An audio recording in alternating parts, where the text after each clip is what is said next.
지금 미국 식품 시장에 이변이 일어났습니다. 한국에서도 비주류 음식으로 분류되던 동치미가 김치를 제치고 미국 가정의 냉장고를 점령하기 시작했습니다. 로스앤젤레스, 시카고, 뉴욕 주요 도시 대형 마트 냉장 코너. 동치미 제품이 콤부차와 어깨를 나란히 하고 있습니다. 시장 조사 결과 지난 3년간 연평균 60% 성장.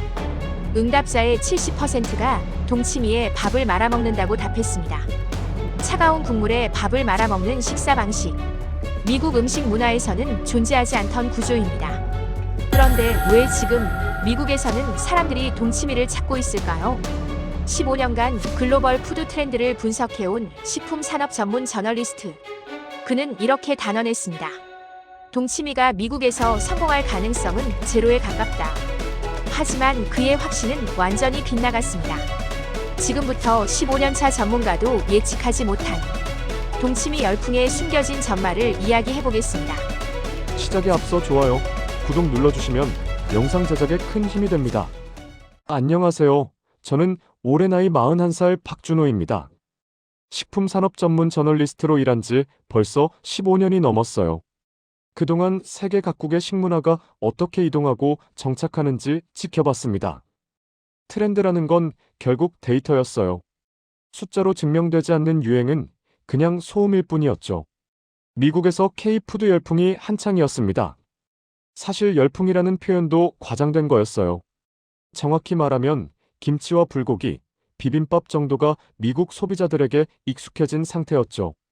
대형마트 냉장 코너에 김치가 자리 잡았고 코리안 바비큐 레스토랑이 도심 곳곳에 생겼습니다. 그게 전부였어요. 저는 그 현상을 몇 년간 관찰하면서 하나의 결론에 도달했습니다. 한식의 미국 진출은 이미 구조적으로 정리되었다는 거였어요. 더 이상 새로운 카테고리가 추가될 여지는 없었습니다. 김치는 발효식품 시장에서 자리를 잡았고 불고기는 아시안 그릴의 한 종류로 인식됐죠. 비빔밥은 건강식 트렌드와 맞물려 샐러드 대체 메뉴로 소비되고 있었어요. 그 이상은 없었습니다. 그 이상이 필요하지도 않았죠. 미국 시장은 명확했어요. 소비자들은 익숙한 것을 원했습니다. 낯선 음식을 받아들이려면 최소한의 맥락이 필요했죠. 김치는 요거트와 사워크라우트 사이 어딘가에 위치했고 불고기는 테리야키와 비교될 수 있었어요. 비빔밥은 포케볼이나 브리또 볼과 같은 선상에 놓였습니다. 그렇게 미국인들의 인지 체계 안에 들어갈 수 있었던 거예요. 하지만 동치미는 달랐습니다. 동치미라는 음식은 한국에서도 중심 메뉴가 아니었어요. 김치의 한 종류로 분류되긴 했지만 배추김치나 깍두기만큼 대표성을 갖지 못했죠. 겨울철 별미 정도로 취급됐습니다. 시원한 국물에 물을 담가 발효시킨 음식. 찬 국물을 마시고 때로는 밥을 말아먹기도 하는 음식이었어요. 그런 음식이 미국에서 받아들여질 리 없다고 저는 생각했습니다. 미국인들은 차가운 국물 요리에 익숙하지 않았어요.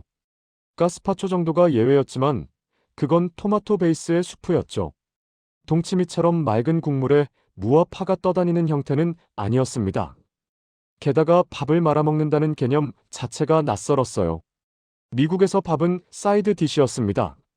메인 요리 옆에 곁들여지는 것이지 국물에 말아먹는 주식이 아니었죠. 그해 여름 로스앤젤레스에서 열린 식품 박람회에 참석했습니다. 매년 가는 행사였어요.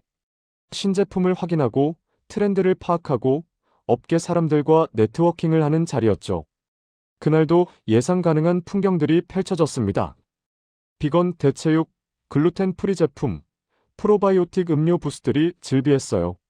한 코너를 지나가다가 작은 부스 하나를 발견했습니다.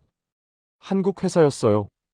부스 이름은 기억나지 않지만 제품은 선명하게 남아 있습니다. 동치미 음료였죠. 투명한 병에 담긴 연한 하얀 액체였어요. 라벨에는 영어로 동치미 주스라고 적혀 있었습니다. 옆에 놓인 설명문에는 프로바이오틱, 저칼로리, 천연 발효라는 단어들이 나열돼 있었죠. 저는 그 부스 앞에서 잠시 멈췄습니다. 흥미가 생겨서가 아니었어요. 그저 이상했기 때문이었죠.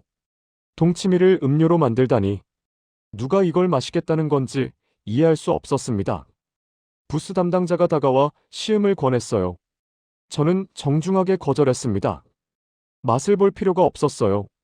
이 제품이 미국 시장에서 성공할 가능성은 제로에 가까웠으니까요. 그날 저녁 숙소로 돌아와 노트북을 켰습니다. 이메일을 확인하다가 문득 동치미 음료가 떠올랐어요. 궁금하다기보다는 확인하고 싶었습니다. 제 판단이 맞는지 데이터로 증명하고 싶었죠. 미국 온라인 마켓 사이트 몇 곳을 검색했어요. 동치미 관련 제품은 거의 없었습니다. 몇몇 한인 마트 온라인몰에서 냉동 동치미를 팔고 있었지만 리뷰는 거의 없었죠. 주류 유통망에는 아예 진입하지 못한 상태였어요. 예상했던 결과였습니다. 그 다음날 박람회장으로 다시 갔을 때 그 부스는 여전히 한산했어요. 사람들이 지나가면서 힐끗 보긴 했지만 멈춰서는 이는 거의 없었습니다. 간혹 호기심에 시음하는 사람이 있었지만 표정은 대부분 애매했죠. 놀라움도 아니고 거부감도 아니고 그냥 어리둥절한 얼굴이었어요. 저는 그 광경을 보면서 확신했습니다. 동치미는 미국 시장에서 자리를 찾지 못할 거라고요. 몇 주 뒤 뉴욕으로 출장을 갔습니다. 맨해튼의 한 대형마트를 방문했어요. 건강식품 코너를 둘러보다가 발효 음료 섹션에 들렀죠.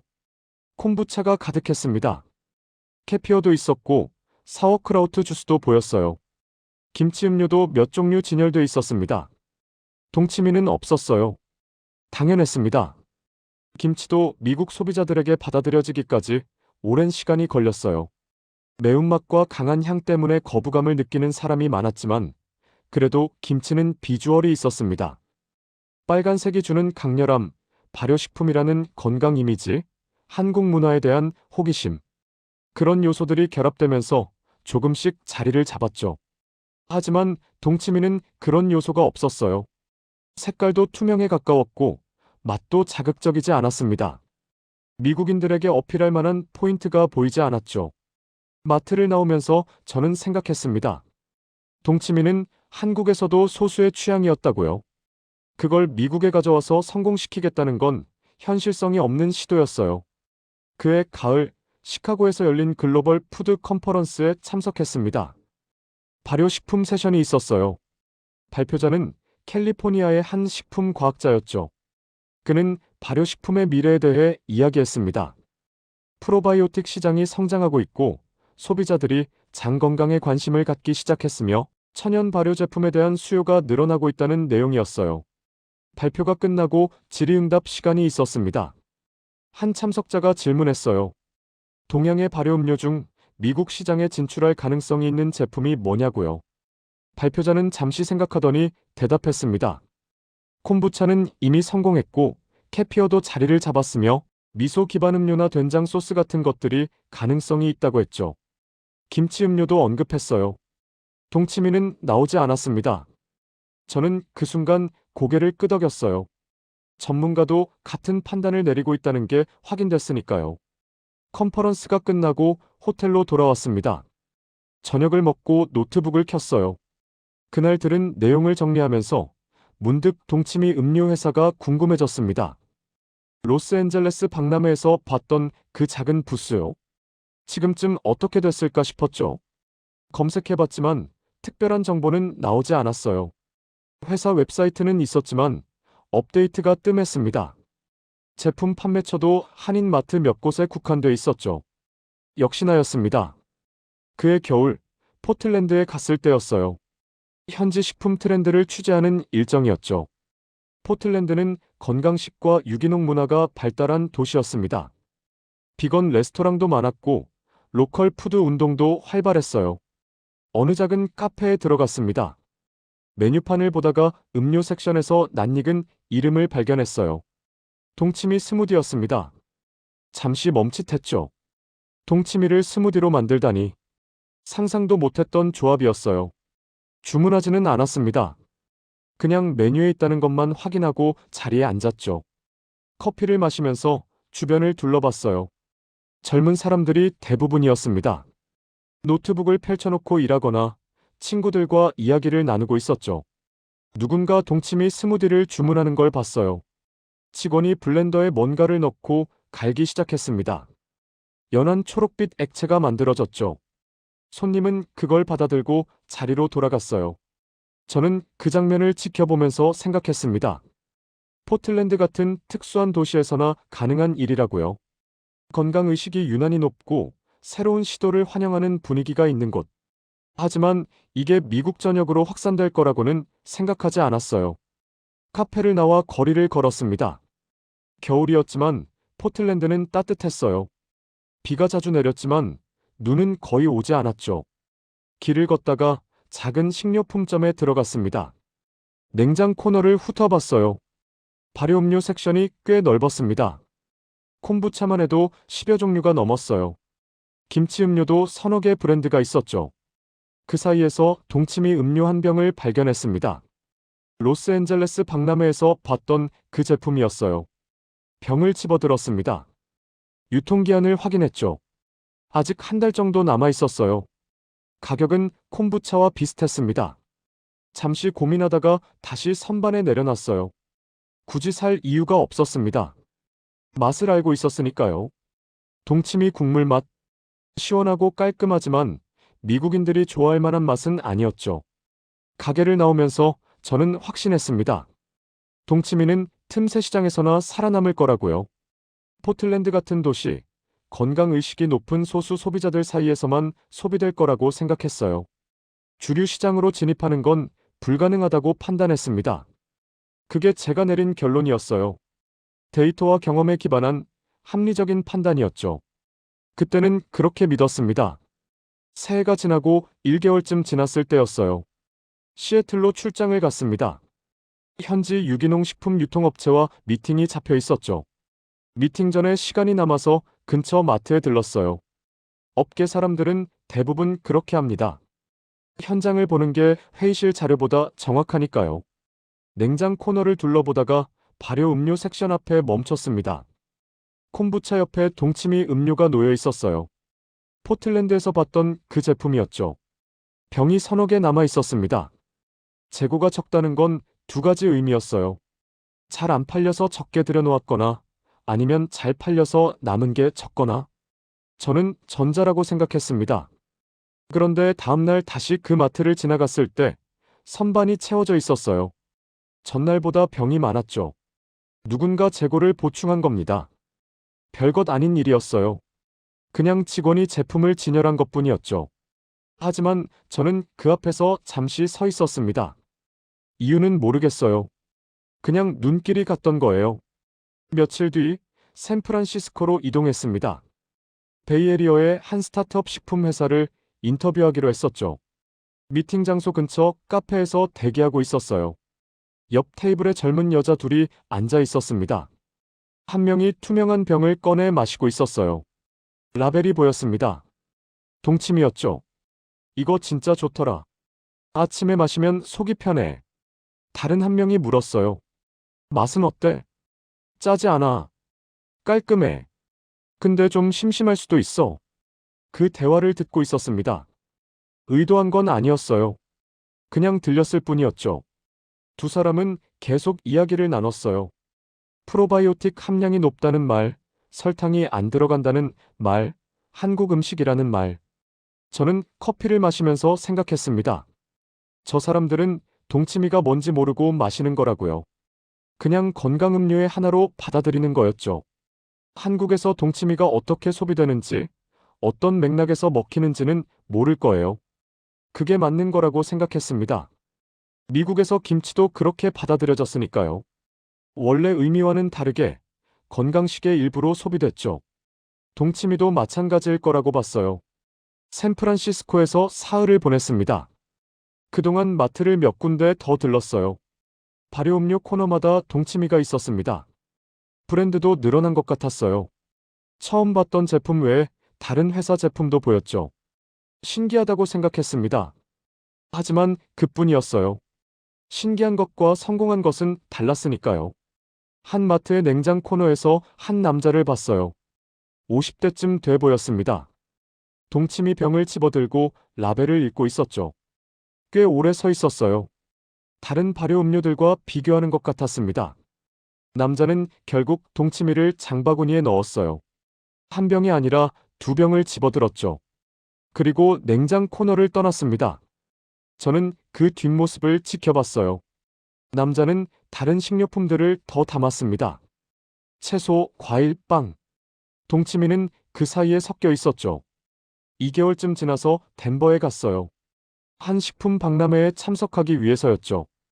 행사장을 돌아다니다가 작은 부스 앞에서 멈췄습니다. 동치미 제품을 파는 곳이었어요. 로스앤젤레스에서 봤던 그 회사는 아니었습니다. 다른 브랜드였죠. 부스 담당자가 다가왔어요. 시음을 권했습니다. 이번에는 받았어요. 작은 컵에 동치미 음료를 따라줬죠. 마셔봤습니다. 차가웠어요. 맛은 예상한 그대로였습니다. 시원하고 약간 시큼하고 무향이 났죠. 익숙한 맛이었어요. 담당자가 물었습니다. 어떠세요? 괜찮네요. 프로바이오틱이 풍부해요. 장 건강에 좋죠. 고개를 끄덕였어요. 더 이상 대화하지 않았습니다. 부스를 떠나면서 뒤를 돌아봤죠. 사람들이 몇 명 서 있었어요. 시음하는 사람도 있었고 제품 설명을 듣는 사람도 있었습니다. 작년 로스앤젤레스 박람회 때보다는 나아 보였어요. 하지만 큰 차이는 아니었습니다. 여전히 작은 부스였고 사람들도 많지 않았죠. 그해 봄, 보스턴으로 갔어요. 한 대학의 식품영양학과에서 강연 요청이 왔었죠. 발효식품의 세계 시장 동향에 대해 이야기해 달라는 내용이었습니다.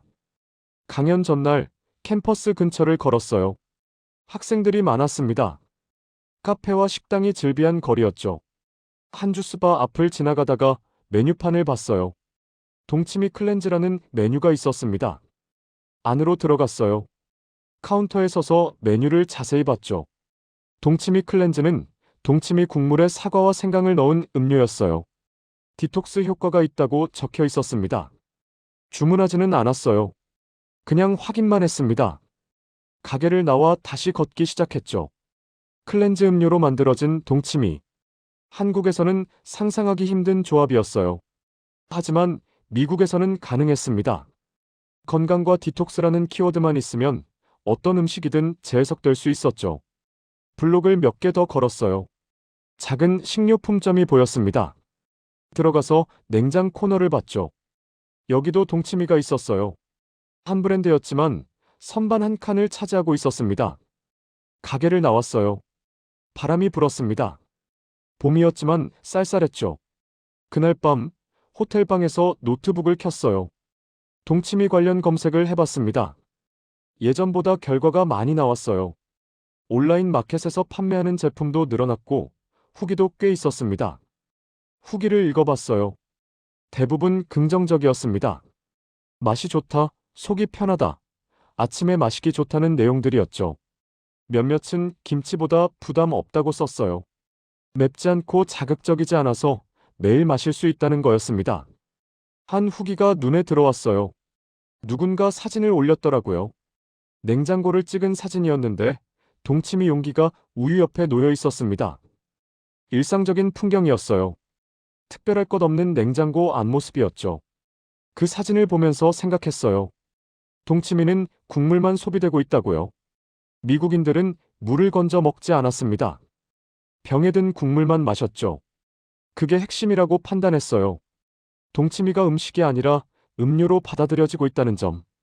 그래서 확산될 수 있었던 거라고 봤습니다. 만약 물을 건져 먹고 밥에 말아 먹는 형태였다면 불가능했을 거예요. 그렇게 생각하니까 납득이 됐습니다. 동치미의 미국 진출은 변형된 형태로만 가능하다는 거죠. 원래 맥락에서 벗어나 전혀 다른 용도로 소비되는 것.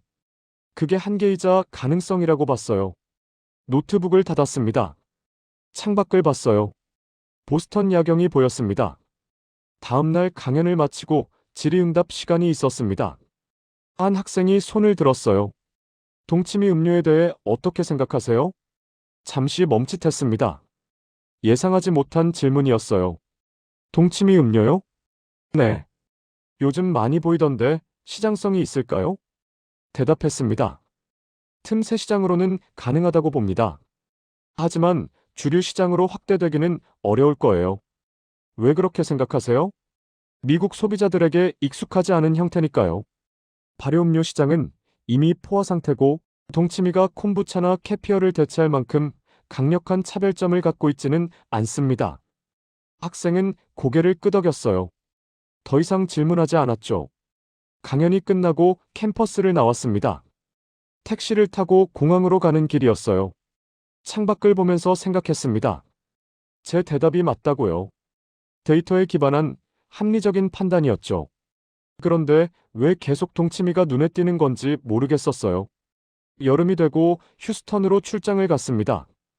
현지 식품 수입업체와 미팅이 있었어요. 미팅 전에 숙소 근처 슈퍼마켓에 들렀습니다. 냉장 코너를 지나가는데 한 여자가 동치미 음료를 집어들었어요. 장바구니에 넣고 계속 쇼핑을 이어갔죠. 저는 그 뒤를 따라가지 않았습니다. 그냥 그 자리에 서 있었어요. 왜 서 있었는지는 모르겠습니다. 그냥 멈춰 섰어요. 며칠 뒤 애틀랜타에서 같은 장면을 봤습니다. 한 남자가 냉장고 문을 열고 동치미 음료를 꺼냈어요. 2병을 집어들었죠. 익숙한 동작이었습니다. 처음 사는 사람의 움직임이 아니었어요. 일주일 뒤 피닉스의 한 카페에서 동치미 스무디를 주문하는 사람을 봤어요. 젊은 남자였습니다. 블렌더 소리가 들렸고 연한 초록빛 액체가 만들어졌죠. 계속 반복됐습니다. 장소만 달라질 뿐 비슷한 장면이었어요. 저는 그걸 일시적 현상이라고 생각했습니다. 유행이라는 건 순환하니까요. 지금은 건강음료 트렌드가 강해서 동치미가 주목받는 것뿐이라고 봤어요. 시간이 지나면 사라질 거라고 생각했죠. 하지만 여름이 지나고 가을이 와도 상황은 변하지 않았습니다. 오히려 늘어났어요. 마트에서 동치미를 파는 곳이 많아졌고 온라인 판매량도 증가했죠. 소셜미디어에서 동치미 관련 게시물도 자주 보였어요. 그해 가을, 필라델피아로 갔습니다. 식품 트렌드 세미나에 참석하기 위해서였어요. 발효식품 세션에서 한 발표자가 동치미를 언급했습니다. 새롭게 주목받는 발효음료 중 하나라고 소개했죠. 슬라이드에 동치미 시장 성장률 그래프가 나왔어요. 우상향 곡선이었습니다. 작년 대비 2년 연속 50% 이상 성장했다고 했죠. 발표를 들으면서 팔짱을 꼈어요. 데이터는 분명했습니다. 성장하고 있었죠. 발표가 끝나고 휴식 시간이 있었어요.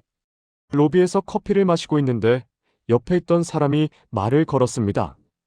동치미 드셔보셨어요? 고개를 돌렸어요. 중년 남자였습니다. 식품업계 사람 같았죠. 네, 마셔봤습니다. 어떻던가요? 괜찮았어요. 저는 아직 안 마셔봤는데 요즘 많이 보이더라고요. 시장성이 있을까요? 같은 질문이었어요. 보스턴에서 학생이 물었던 것과 똑같았죠. 대답했습니다. 글쎄요. 지켜봐야 할 것 같습니다. 예전 같았으면 단정적으로 말했을 거예요. 틈새 시장에 머물 거라고요. 하지만 이번에는 조금 달랐습니다. 확신이 서지 않았어요. 남자는 고개를 끄덕이고 자리를 떠났습니다. 저는 커피를 다 마시고 세미나장으로 돌아갔어요. 그날 밤 호텔방에서 노트북을 켰습니다. 동치미 판매 데이터를 찾아봤어요. 정확한 수치는 없었지만 성장세는 확인할 수 있었습니다. 전년 대비 판매량이 증가했고 유통망도 확대되고 있었죠. 브랜드 수도 늘었어요. 작년에는 서너 개였는데 이제는 10여 개가 넘었습니다. 데이터를 보면서 생각했어요. 이건 일시적 유행이 아닐 수도 있다고요. 하지만 그 생각을 오래 붙잡고 있지는 않았습니다. 노트북을 닫고 침대에 누웠어요. 내일 일정을 생각했죠. 동치미는 여전히 예외였습니다. 수많은 식품 트렌드 중 하나일 뿐이었어요. 주목할 만한 변화는 아니라고 봤습니다. 그렇게 믿으려 했어요. 창밖을 봤습니다. 필라델피아의 밤이었어요. 빌딩 불빛들이 보였죠. 눈을 감았습니다. 잠이 오지 않았어요. 동치미가 계속 떠올랐습니다. 시애틀의 마트, 샌프란시스코의 카페, 보스턴의 주스바, 휴스턴의 슈퍼마켓, 애틀랜타의 냉장고, 피닉스의 블렌더. 반복되는 장면들이었어요. 하지만 의미를 부여하지 않았습니다. 그냥 관찰일 뿐이었죠. 저는 기록자였어요. 판단하는 사람이 아니었습니다. 그렇게 스스로에게 말했어요. 그해 겨울이 시작될 무렵이었어요. 디트로이트로 갔습니다. 자동차 산업 중심 도시였지만 최근 몇 년간 식품 스타트업들이 들어서기 시작한 곳이었죠. 현지 푸드 인큐베이터 센터를 방문할 예정이었어요. 공항에서 숙소로 가는 택시 안에서 휴대폰을 봤습니다. 소셜미디어 피드를 스크롤하다가 한 영상이 눈에 들어왔어요. 미국인으로 보이는 여자가 주방에서 뭔가를 준비하고 있었습니다. 냉장고에서 투명한 용기를 꺼냈어요. 동치미였습니다. 국물을 그릇에 따르고 밥을 퍼서 말았죠. 숟가락으로 떠먹기 시작했어요. 영상은 짧았습니다. 30초 정도였죠. 자막이 있었어요. 한국식 아침 식사라고 적혀 있었습니다. 택시가 신호에 멈췄을 때 영상을 다시 봤어요. 밥을 말아먹는 장면을 확인했습니다. 동치미 국물에 밥을 넣고 물을 건져서 같이 먹었죠. 휴대폰 화면을 끄고 창밖을 봤어요. 디트로이트 거리가 지나갔습니다. 눈이 내리고 있었어요. 숙소에 도착해서 짐을 풀었습니다. 노트북을 켜고 이메일을 확인했죠. 업무 관련 메일 몇 통이 와 있었어요. 답장을 보내고 내일 일정을 정리했습니다. 그러다가 다시 소셜미디어를 열었어요. 동치미로 검색했습니다. 영상이 여러 개 나왔죠. 요리 영상도 있었고 먹방도 있었어요. 리뷰 영상도 있었습니다. 그중 하나를 클릭했어요. 젊은 남자가 동치미 국물에 밥을 말아먹고 있었습니다. 카메라를 보며 설명했죠. 한국에서 이렇게 먹는다고 들었다고요. 처음엔 이상했지만 먹어보니 괜찮다고 했어요. 다른 영상도 봤습니다. 비슷한 내용이었어요. 동치미 국물에 밥을 말아먹는 장면, 물을 건져 먹는 장면. 반복됐습니다. 댓글을 읽어봤어요. 대부분 긍정적이었습니다. 시도해보고 싶다는 말, 어디서 사느냐는 질문, 맛있어 보인다는 반응들이었죠. 노트북을 닫았어요. 침대에 앉아서 생각했습니다. 국물에 밥을 말아먹는 건 미국에서 받아들여질 수 없다고 판단했었어요. 그게 제 결론이었죠. 하지만 지금 본 영상들은 그 판단과 달랐습니다. 일시적 현상일 수도 있다고 생각했어요. 호기심으로 한두 번 시도해보는 것일 수도 있었죠. 하지만 영상들의 날짜를 확인해보니 최근 몇 달간 꾸준히 올라오고 있었습니다. 다음 날 아침, 푸드 인큐베이터 센터로 갔어요. 스타트업 몇 곳을 인터뷰하기로 했었죠. 첫 번째 회사는 비건 치즈를 만드는 곳이었습니다.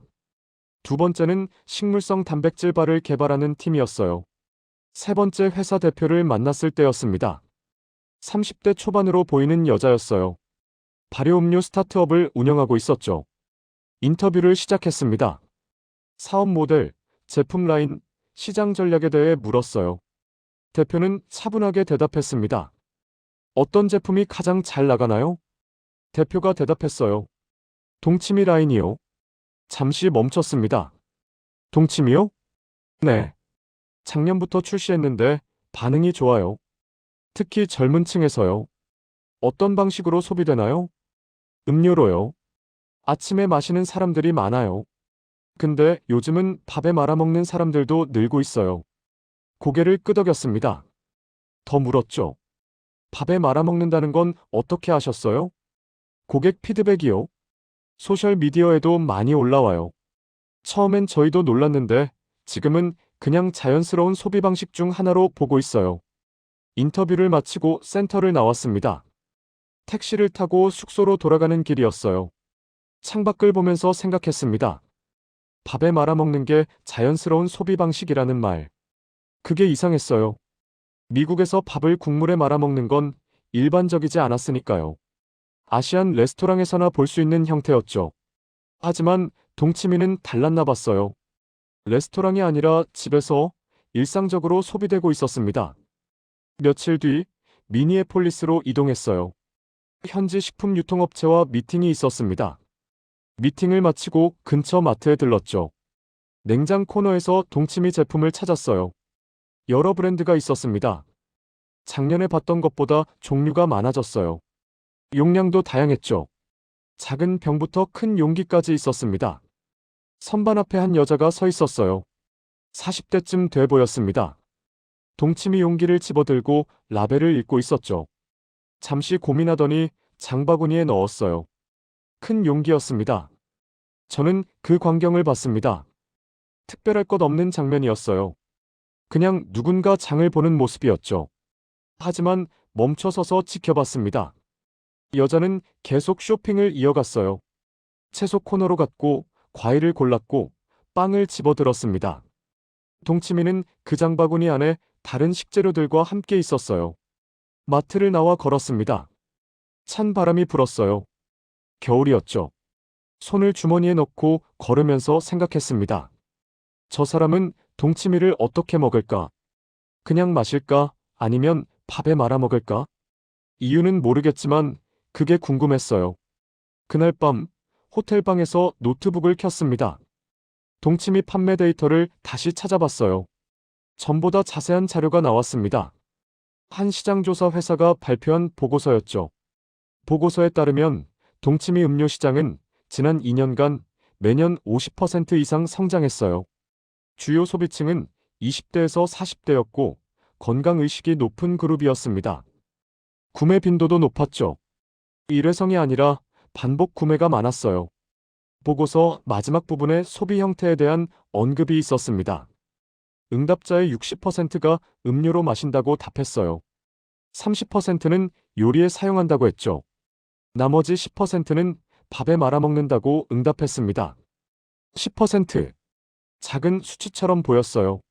하지만 절대수로 환산하면 적지 않았습니다.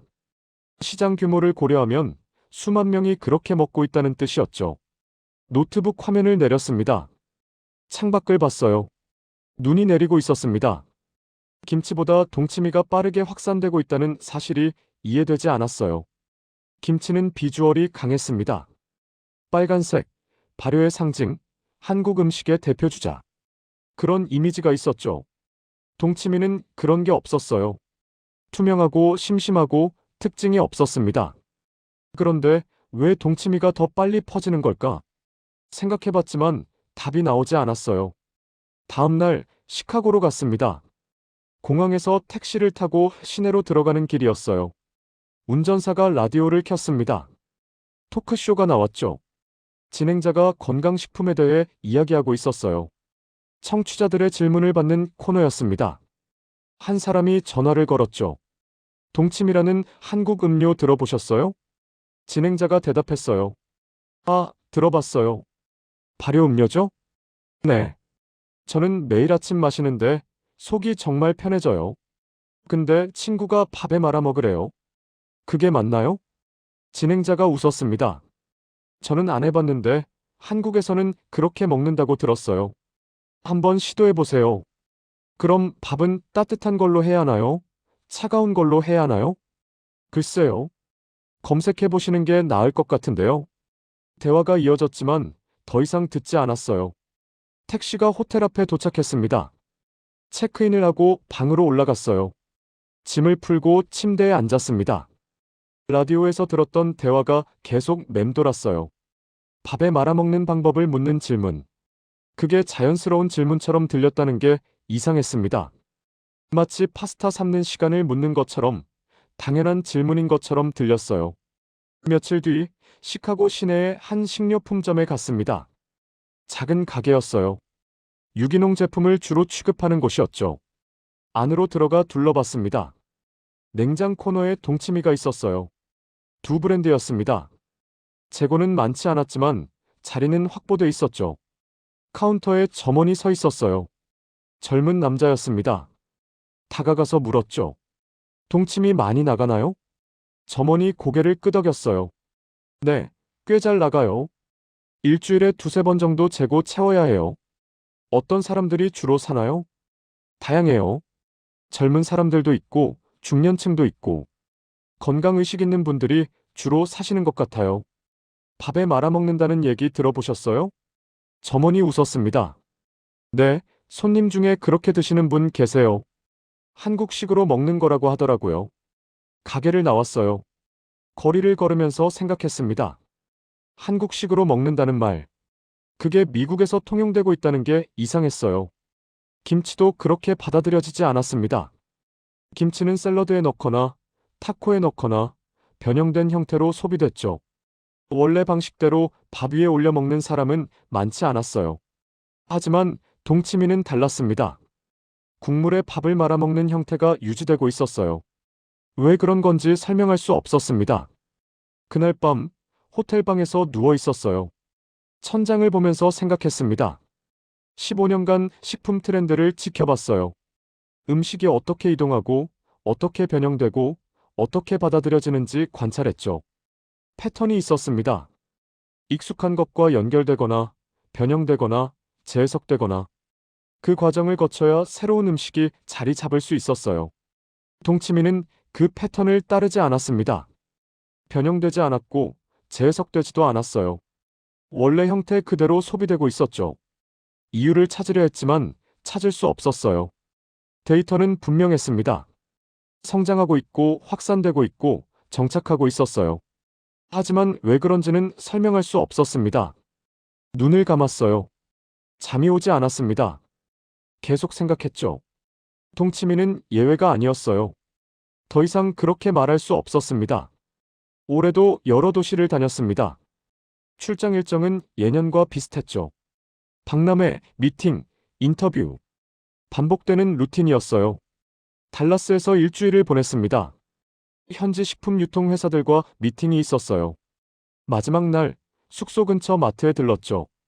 장을 볼 생각은 아니었어요. 그냥 시간이 남아서였습니다. 냉장 코너를 지나가다가 멈춰 섰어요. 한 가족이 서 있었습니다. 부부와 10대로 보이는 아들이었죠. 남자가 동치미 용기를 집어들었어요. 아들이 물었습니다. 그것도 사요? 남자가 대답했어요. 응. 네가 좋아하잖아. 밥 말아먹는 거요? 그래. 저녁에 해줄게. 여자가 옆에서 말했죠. 근데 이번엔 무 많이 든 걸로 사. 지난번 건 국물만 많았어. 남자가 용기를 바꿔들었어요. 라벨을 확인하고 장바구니에 넣었습니다. 가족은 다른 코너로 이동했죠. 저는 그 자리에 서 있었어요. 가족이 사라질 때까지 지켜봤습니다. 특별한 대화가 아니었어요. 그냥 장을 보면서 나누는 평범한 이야기였죠. 동치미는 그 대화 속에서 저녁 메뉴의 하나였습니다. 설명이 필요 없는 익숙한 음식이었어요. 선반을 다시 봤습니다. 동치미 제품이 여러 줄을 차지하고 있었어요. 작년에 봤던 것보다 종류가 많았죠. 용량도 다양했고 브랜드도 늘어났습니다. 선반 한쪽 끝에서 다른 쪽 끝까지 동치미였어요. 가격표를 확인했습니다. 콤부차보다 조금 비쌌어요. 하지만 김치 음료보다는 쌌죠. 중간 정도의 가격대였습니다. 재고 상태를 봤어요. 대부분 선반이 채워져 있었습니다. 빈 공간이 거의 없었죠. 누군가 꾸준히 재고를 관리하고 있다는 뜻이었어요. 마트를 나와 걸었습니다. 날씨가 따뜻했어요. 반팔 입은 사람들이 보였죠. 커피숍에 들어가 자리에 앉았습니다.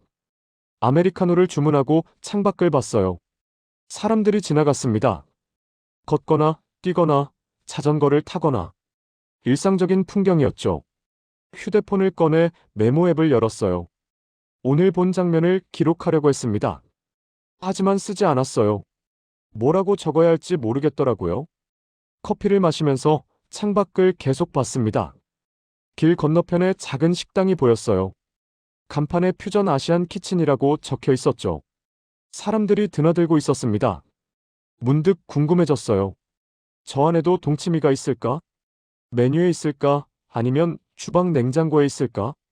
확인하러 가지는 않았습니다. 그냥 앉아서 지켜봤어요. 며칠 뒤 오스틴으로 갔습니다. 한 푸드 테크 컨퍼런스에 참석하기 위해서였어요. 발효식품 세션이 있었죠. 3명의 발표자가 나왔습니다. 첫 번째 발표자는 콤부차 회사 대표였어요. 시장 성장률과 소비자 트렌드에 대해 이야기했습니다. 발효음료 시장이 매년 확대되고 있다는 내용이었죠. 두 번째 발표자는 영양학 교수였어요. 발효식품의 소화 효율에 대해 이야기했습니다. 프로바이오틱, 장내 미생물, 영양소 흡수율, 데이터를 보여주면서 설명했죠. 발표 중간에 동치미가 언급됐어요. 교수는 동치미를 밥과 함께 섭취할 때의 소화 효율을 분석한 연구를 소개했습니다. 찬 국물이 소화 속도를 조절하고 발효 성분이 탄수화물 분해를 돕는다는 내용이었어요. 슬라이드에 그래프가 나왔습니다. 동치미와 밥을 함께 먹었을 때와 따로 먹었을 때의 혈당 변화 곡선이었죠. 함께 먹었을 때 혈당 상승이 완만했어요. 교수는 계속 설명했습니다. 한국에서는 경험적으로 알고 있던 식사 방식이 과학적으로 검증되고 있다고 했죠. 찬 국물에 밥을 말아먹는 구조가 단순한 문화가 아니라 생리학적 근거가 있는 식사법이라고 말했어요. 다음 슬라이드에는 미국 내 동치미 소비 패턴이 나왔습니다. 음료로만 마시는 경우, 요리에 사용하는 경우, 밥과 함께 먹는 경우, 세 가지로 분류돼 있었어요. 그래프를 보니 밥과 함께 먹는 비율이 작년보다 늘어나 있었습니다. 10%에서 20%로 증가했어요. 교수는 이 변화가 흥미롭다고 말했습니다. 단순히 새로운 음료를 시도하는 것에서 식사 방식까지 받아들이는 단계로 넘어가고 있다는 거였죠. 발표가 끝나고 질의응답 시간이 있었습니다. 한 참석자가 물었어요. 그럼 동치미와 밥의 조합이 건강식으로 권장될 수 있나요? 교수가 대답했죠. 아직 더 많은 연구가 필요하지만 가능성은 충분합니다. 특히 소화가 느린 사람들이나 혈당 관리가 필요한 사람들에게 도움이 될 수 있어요. 다른 참석자가 질문했습니다.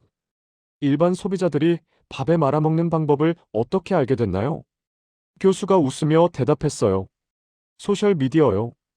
유튜브나 인스타그램에 레시피가 많이 올라와 있어요. 한국인들이 올린 영상도 있고 미국인들이 직접 시도해서 올린 영상도 있죠. 요즘 젊은 세대는 그런 걸 보고 배워요. 세 번째 발표자는 한식 레스토랑 컨설턴트였습니다. 미국 내 한식 트렌드에 대해 이야기했어요. 김치, 불고기, 비빔밥의 성장 곡선을 보여줬죠. 그리고 최근 주목받는 음식으로 동치미를 언급했습니다.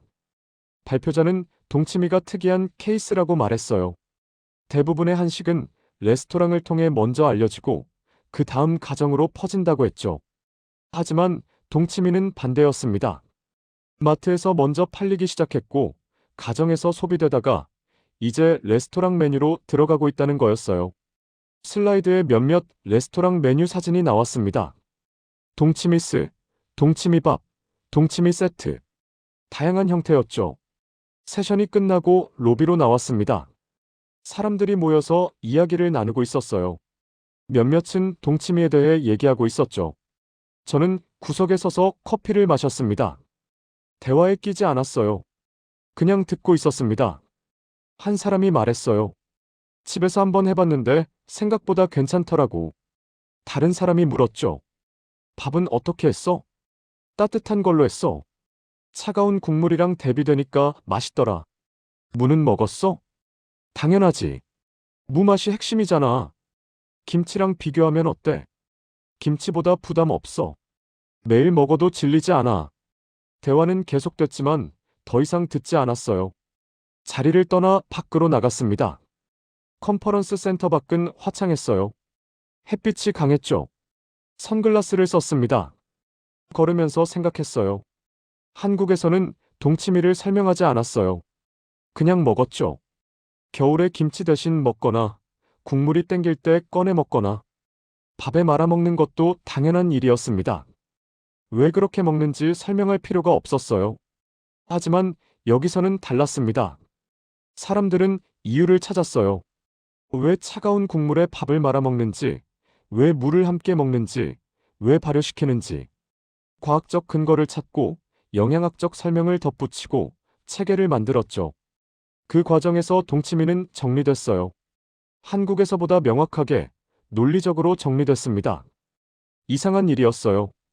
음식이 원래 장소에서 벗어나 다른 곳에서 더 체계적으로 이해되고 있다는 게요. 공원 벤치에 앉았습니다. 나무 그늘 아래였어요.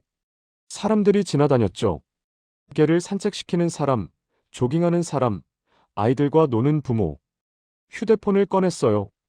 검색창에 동치미를 쳤습니다. 영상 탭을 열었죠. 첫 번째 영상은 요리 튜토리얼이었어요. 미국인 여자가 동치미 담그는 방법을 설명하고 있었습니다. 물을 씻고 소금에 절이고 물을 붓고 발효시키는 과정을 보여줬죠. 영상 말미에는 밥과 함께 먹는 장면도 나왔어요. 두 번째 영상은 먹방이었습니다. 젊은 남자가 동치미 국물에 밥을 말아 먹고 있었어요. 표정이 만족스러워 보였죠. 세 번째 영상은 영양 정보였어요. 영양사로 보이는 여자가 동치미의 건강 효과를 설명하고 있었습니다. 프로바이오틱, 비타민, 미네랄. 구체적인 수치를 보여주면서 이야기했죠. 휴대폰을 내렸습니다. 공원을 바라봤어요. 저녁 무렵 호텔방으로 돌아왔습니다. 샤워를 하고 침대에 앉았어요. 노트북을 켰죠. 이메일을 확인하고 내일 일정을 봤습니다. 그러다가 검색창에 동치미를 쳤어요. 뉴스 탭을 열었습니다. 최근 기사들이 나왔죠.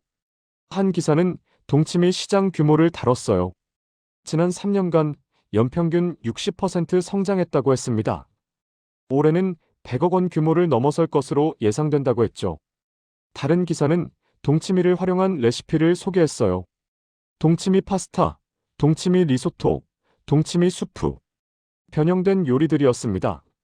하지만 기사 말미에는 전통 방식도 언급돼 있었어요. 밥에 말아먹는 방법이요. 세 번째 기사는 한 셰프 인터뷰였어요. 유명한 레스토랑을 운영하는 사람이었죠. 셰프는 최근 메뉴에 동치미를 추가했다고 했습니다. 손님들 반응이 좋다고 했어요. 특히 밥과 함께 내놓을 때 만족도가 높다고 말했죠. 기사를 더 읽었습니다. 한 식품 분석가의 코멘트가 있었어요. 동치미가 성공한 이유를 분석한 내용이었죠. 분석가는 세 가지를 꼽았습니다. 첫째, 건강 트렌드와의 정확한 타이밍.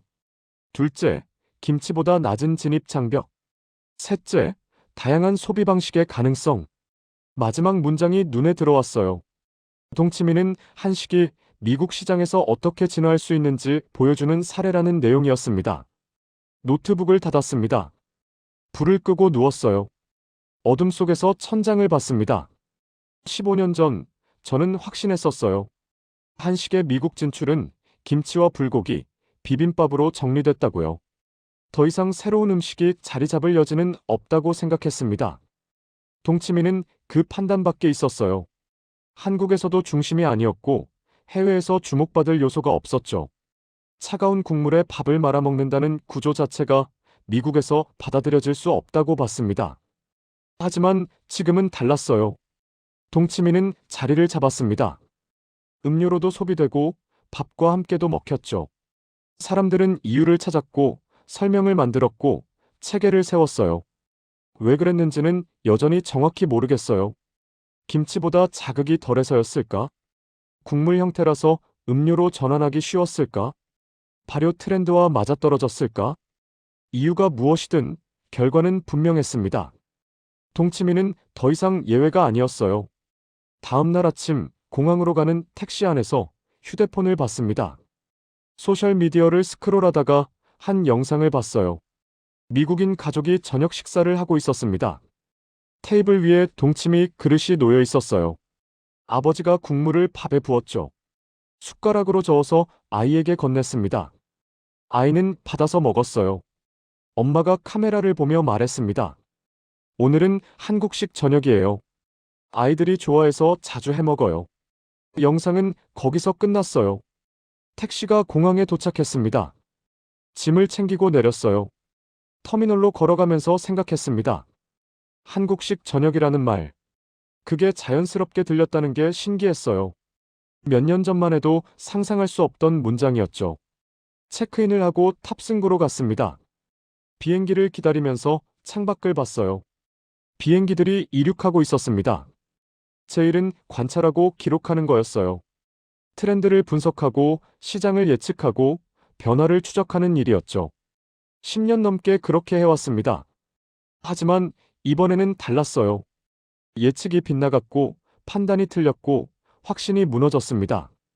틀렸다는 걸 인정하는 건 어렵지 않았어요. 데이터가 명확했으니까요. 다만 이해하는 게 어려웠습니다.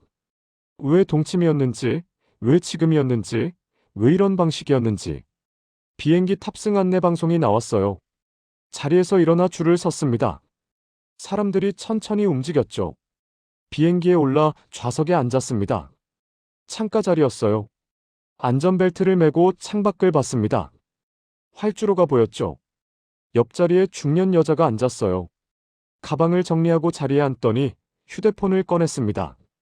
화면을 보니 레시피 앱이었어요. 동치미 요리법이 떠 있었죠. 여자는 화면을 스크롤하면서 뭔가 메모하고 있었습니다. 저는 창밖으로 고개를 돌렸어요. 비행기가 움직이기 시작했어요. 천천히 속도를 냈습니다. 이륙했죠. 땅이 멀어졌어요. 구름 위로 올라갔을 때 눈을 감았습니다. 생각을 멈췄어요. 설명하려 하지 않았습니다. 그냥 받아들였습니다. 동치미는 이제 여기 있었어요. 마트 냉장고에도, 사람들의 식탁에도, 일상 속에도. 그게 전부였습니다. 비행기는 계속 날았어요. 저는 창밖을 보면서 조용히 앉아 있었습니다. 더 이상 할 말이 없었어요.